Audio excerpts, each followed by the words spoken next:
Hello, everybody. This is Jace Lejeune from Gridiron Football, and we are going to have another Gridiron Football prep spotlight. And of course, we're going to go one-on-one with one of the best offensive linemen in the Baton Rouge area, and that's Dwayne Beverly from Woodlawn High School, class of 2025. Dwayne, thanks for being a part of it, my man. Thank you.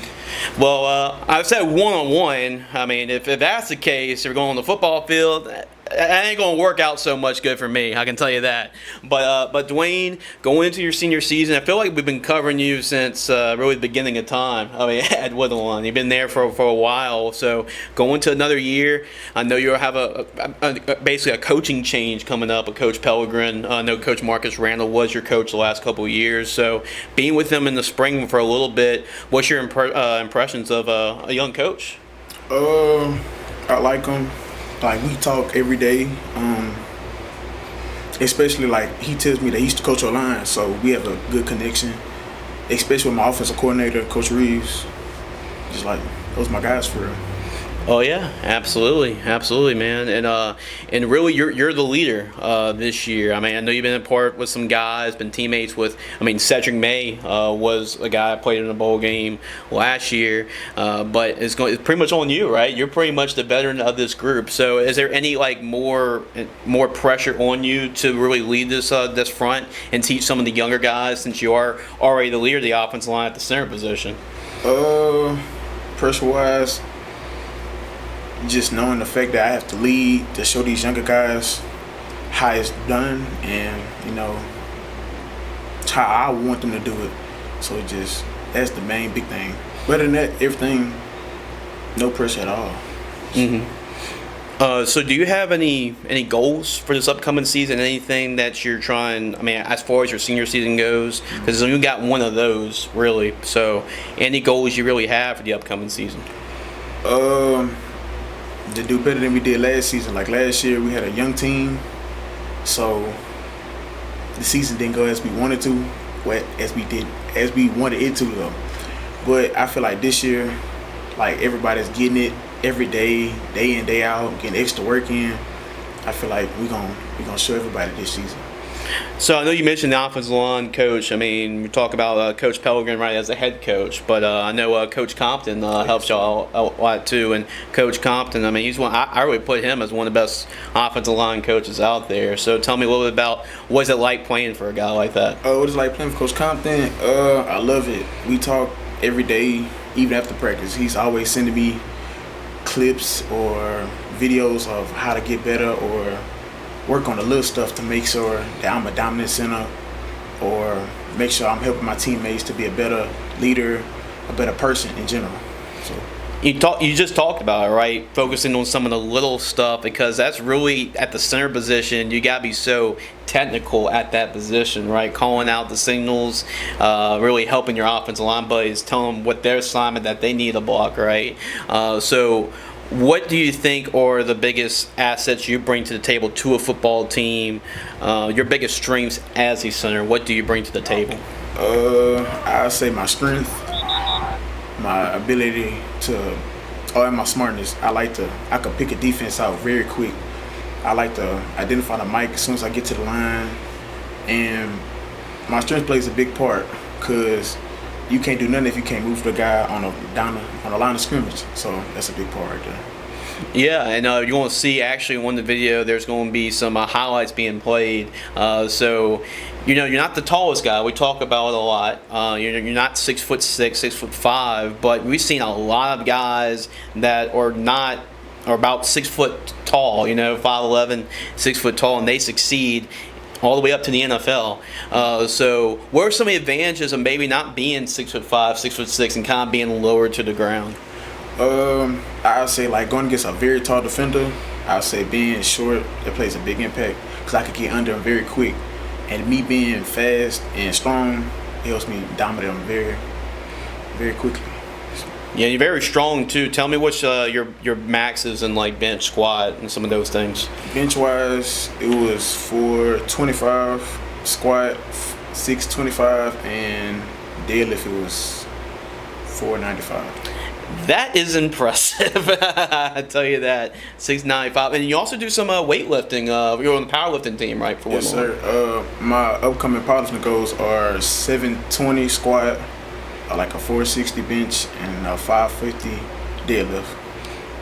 Is there any personal, I guess, like any record at Woodlawn that you're trying to set? I mean, as far as weight, Yes, weight sir. wise. So the squat record currently is 715 for squat in the super heavyweight class. Okay. CJ holds the he holds the deadlift record for 600. So if I could break that record, that would be big. That would be very big. And bench wise, the bench record is 450. So I want to hold all three of them. All three of them.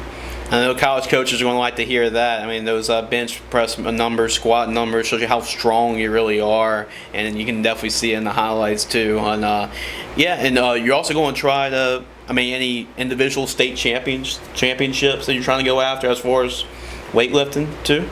Yes, sir. State football. I'd love to bring home a state champion in powerlifting too. So two rings. I love it. That'll be pretty good year. I can tell that. So let's talk about the off season, right? So you visit a lot of camps, and you're taking the camp circuit, making your rounds. So far, what camps have impressed you so far? I'd probably say Tulane. I love Tulane. UL, I like that one. And I'd probably say ULM. Okay. Is there a campus that you really like?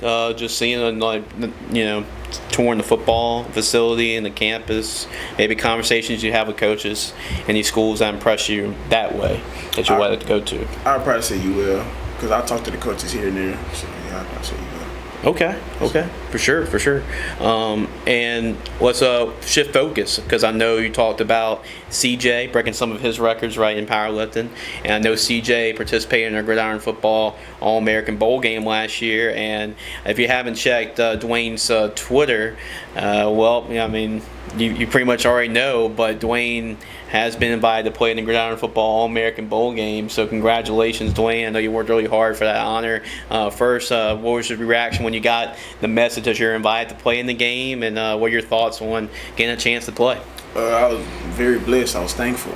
I just was ready to play because we had for spring this season. So having the extra chance to play, not knowing how the season's going to go, I'm blessed. Just blessed. Absolutely, get a chance. You see some of those rings right there on the front of the table. You actually get a chance to win some of those rings at the end of the year and play against players from all over the country. We had players from Alabama, Florida. We had two. We had players from Texas, but we also had two players from Canada even play in the game. So it was even an international game. So it'll be a cool opportunity for you. Yeah, I mean, really wrapping up this interview. I know we got a special guest in the house, Miss Tatum, as well, Dwayne's mom. I know that she's a big supporter. She's filming the thing too, so she's making sure that her baby's on camera. I can tell you that. So she's definitely going to make sure of that. But any people you want to thank, like your mom, your family, anybody that's helped you be in the position that you are in today. I want to thank my mom, my coaches especially. Those two people, or those people in general, help me just keep going, help me keep striving, they help me be a better person in life. So just thankful for them. Yeah, she was gonna make sure to mention Mama, because I don't think there's gonna be you might not get a ride home. I can tell you that if you didn't mention her. Yeah, also just. Shout out to your teammates. Shout out to the team as a senior leader. Give a shout out to the Woodlawn fans. What kind of team we should be expecting from the Panthers this fall? We should be expecting a better team. I think this year's Woodlawn team, the 2025 Woodlawn team, is going to shake a lot of heads. Like, these boys been working. They've been getting after it day in and day out. We're going to show everybody. I'm telling you. Okay. Mark Dwayne's words this year, the Woodlawn Panthers being a dangerous team this year. And final question, Dwayne, what is your message to college coaches why they should go out their way and recruit a player like yourself? You don't have to be the biggest guy. Just because I might not be 6'5", 6'6", doesn't mean I don't have the talent that these 6'5", 6'6" guys have. I just have the same amount of talent, maybe even more talent, But the lower man wins, like they always say. Absolutely, we know that. And Dwayne, congratulations on getting invited to the bowl game. Looking forward to seeing you down here. Not too far from y'all. It's going to be right here in Baton Rouge from December 27th through December 30th. And make sure to keep up with Dwayne throughout the season and the Woodlawn Panthers. Best of luck to them this fall. Hopefully, y'all enjoyed this Gridiron Football Prep Spotlight.